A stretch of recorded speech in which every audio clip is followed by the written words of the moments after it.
Hello everyone, এটা life সায়েন্সের class 10 এর আমার চ্যানেলের ফার্স্ট ভিডিও। এখানে আমরা class 10 life science first chapter অর্থাৎ জীবজগতের নিয়ন্ত্রণ ও সমন্বয় ফার্স্ট ক্লাস করব। আর আজকে ফার্স্ট পার্টে আমরা উদ্ভিদের সংবেদনশীলতা এবং উদ্দীপনে সাড়া দেওয়া এই যে পার্টটা আছে, যেটাকে বেসিক্যালি আমরা 1A নামে জানি, সেটা সম্পর্কে একটু জেনে নেবো। আর সিকুয়েন্সিয়ালি সিরিজ ওয়াইজ প্রত্যেকটা চ্যাপ্টারের কিছু কিছু পোর্শন আমি আপডেট করতে থাকবো, আপলোড করব। আর তোমরা শুধু সিকোয়েন্স ওয়াইজ ফলো করো, বিকজ প্লে লিস্ট আমি আপলোড করে দেবো।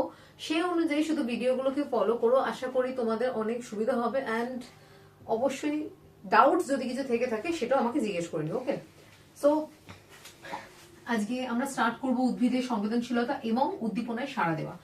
এখানে সব থেকে ইম্পর্টেন্ট দুটো শব্দ হচ্ছে সংবেদনশীলতা এবং উদ্দীপনা। প্রথমত সংবেদনশীলতা বলতে আমরা কি বুঝি? কোন জীবে কোন প্রভাবকের দ্বারা প্রভাবিত হওয়ার ফলে, প্রভাবক বলতে কি, আজকে ধরো কাউকে যদি কোনো ব্যক্তি এসে মারে বা আক্রমণ করে, তার একটা রেসপন্স থাকে, তাই তো? এবার সেই রেসপন্স করার বা সাড়া দেওয়ার ক্ষমতাটাকে আমরা সংবেদনশীলতা বলে থাকি। অর্থাৎ কি, কোনো প্রভাবক প্রভাবিত করলে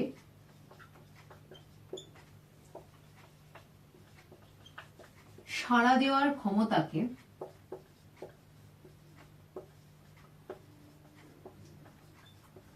আমরা সংবেদনশীলতা বলবো। ঠিক আছে, সেকেন্ড টার্ম যেটা আমি বললাম সেটা হচ্ছে উদ্দীপনা। উদ্দীপনা অর্থাৎ কি, এটা হচ্ছে ধরো যেসব প্রভাবক সাড়া দিতে প্রভাবিত করে,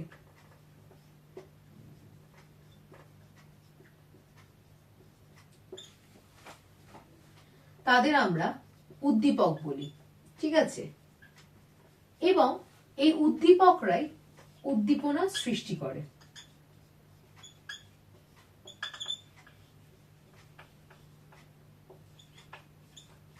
ওকে, এটা হচ্ছে একদম, আমি জাস্ট একটা ইন্ট্রোডাক্টরি পার্ট বললাম, কারণ যেহেতু চ্যাপ্টারের শুরুতেই আমরা এই টার্মটা পড়ছি, উদ্ভিদের সংবেদনশীলতা এবং উদ্দীপনায় সাড়া দেওয়া।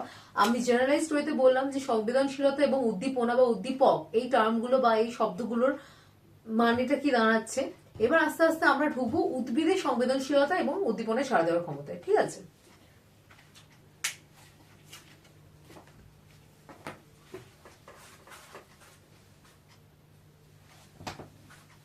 প্রাণীদের মতো উদ্ভিদরাও কিন্তু উদ্দীপনায় সাড়া দেয়। ঠিক আছে, এবার প্রাণীদের ক্ষেত্রে আমরা দু ধরনের প্রাণী বলছি, সরি, উদ্ভিদের ক্ষেত্রে আমরা বেসিক্যালি দু ধরনের চলন দেখে থাকি। তো আচ্ছা, আগে আমি তাহলে বলে দিই চলন কাকে বলে। ঠিক আছে,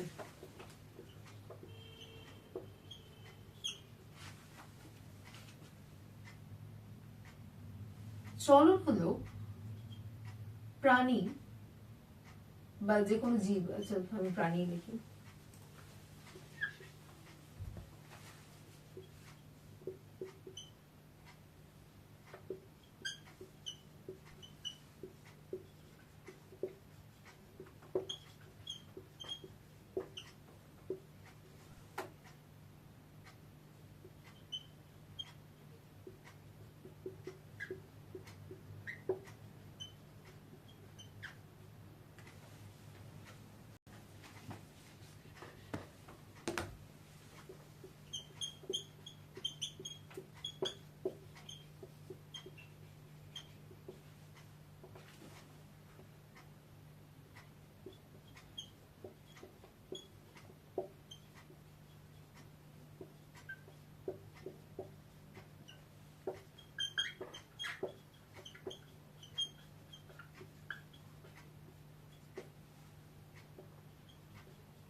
ঠিক আছে। তাহলে কি চলন বলতে আমরা কি বুঝছি? জীব যখন বা যে কোনো ক্ষেত্রে বাহ্যিক উদ্দীপকের প্রভাবে বা স্বেচ্ছায় জীব যখন একই জায়গায় নিজের অঙ্গ প্রত্যঙ্গ সঞ্চালন করতে থাকে তাকে চলন বলে। ঠিক আছে, একই জায়গায় কথাটা কেন ইম্পর্টেন্ট, কারণ এখানে কোনো স্থান পরিবর্তন হয় না। এবার গমনে ক্ষেত্রে কি হয় আমরা দেখতে পাই, আচ্ছা এখানে আমি মুছে দিচ্ছি, আচ্ছা এখানে আমি একটু লিখে দিলাম যে স্থান পরিবর্তন হয় না।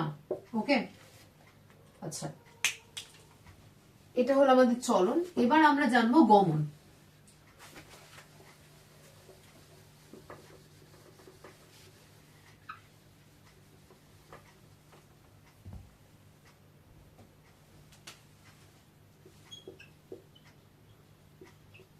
বাহ্যিক উদ্দীপনার প্রভাবে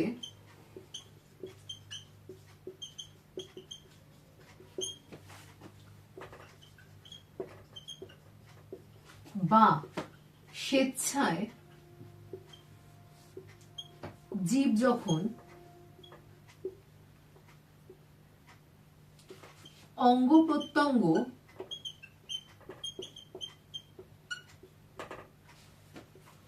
সঞ্চালনের মাধ্যমে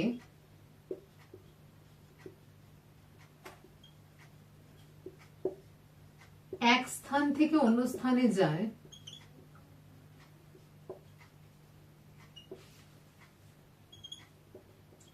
তখন আমরা তাকে গমন বলি। ওকে, তাহলে চলন আর গমনের মধ্যে মেইন ডিফারেন্সটা কি? চলনের ক্ষেত্রে আমরা স্থান পরিবর্তন দেখছি না, গমনের ক্ষেত্রে আমরা স্থান পরিবর্তন দেখে থাকি।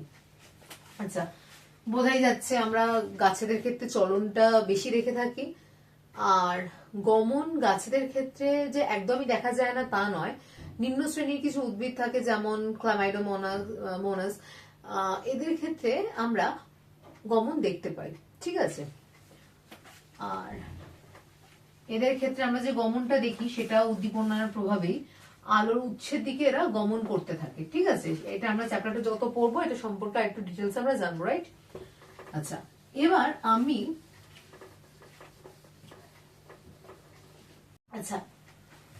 এবার উদ্ভিদের মধ্যে আমরা যে ধরনের চলন দেখতে পাই সেটাকে আমরা দুভাগে ভাগ করতে পারি। ঠিক আছে,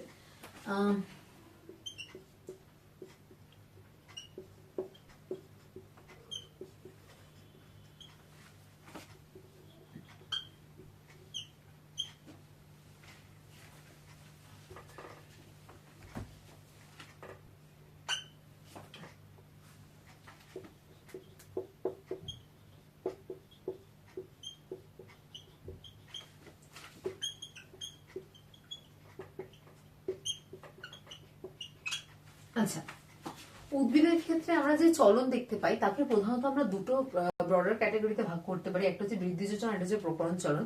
বৃদ্ধিজ চলনের ক্ষেত্রে কি হয়, আমরা গ্রোথ দেখতে পাই, অর্থাৎ কি বৃদ্ধিটা আমরা দেখতে পাই। এক্ষেত্রে বৃদ্ধি দেখা যায়, এক্ষেত্রে বৃদ্ধি দেখা যায় না।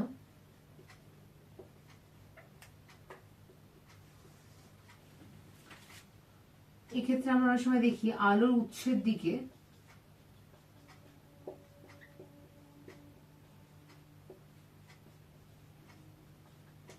গাছ বৃদ্ধি পেতে থাকে।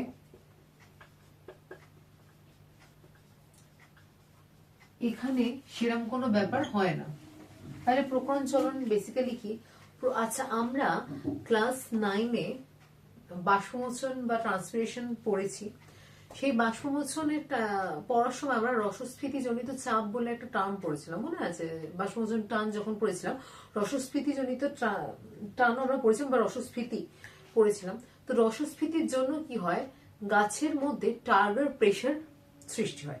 সেই টার্গার প্রেশারটার যে চেঞ্জেস হয় সেটার জন্য যে চলন সৃষ্টি হয় সেটাকে আমরা প্রকরণ চলন বলবো। ওকে, এটার সাথে বৃদ্ধির কোনো রকম কোনো সম্পর্ক নেই। তাহলে বৃদ্ধিজ চলন এবং প্রকরণ চলনের মেন বেসিক ডিফারেন্সটা আমরা বুঝে নিলাম। ওকে,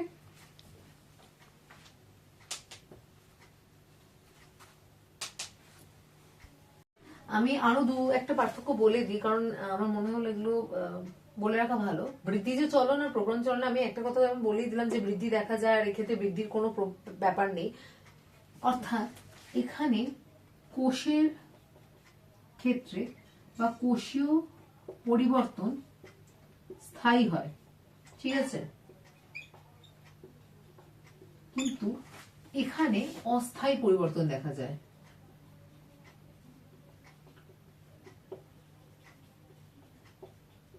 আচ্ছা, আরেকটা কথা, আমি একটু আগে একটা উদাহরণ দিলাম, সেটা হচ্ছে যে আলোর উৎসের দিকে গাছের যে ঝুঁকে পড়ার ব্যাপারটা, যে বৃদ্ধির ব্যাপারটা, এটা আমরা বৃদ্ধিজ চলনের ক্ষেত্রে দেখতে পাই, রাইট?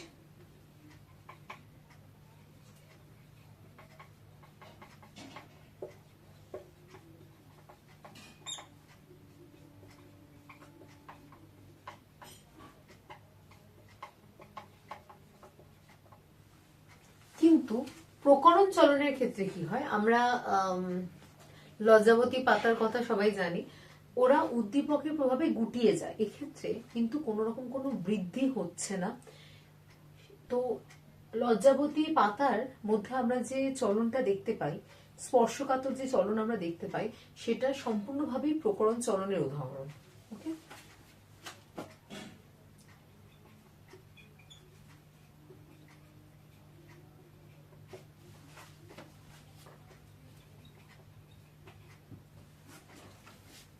এটা আপাতত উদ্ভিদের চলন, বৃদ্ধিজ চলন ও প্রকরণ চলন সম্পর্কে আমরা একটু জেনে নিলাম।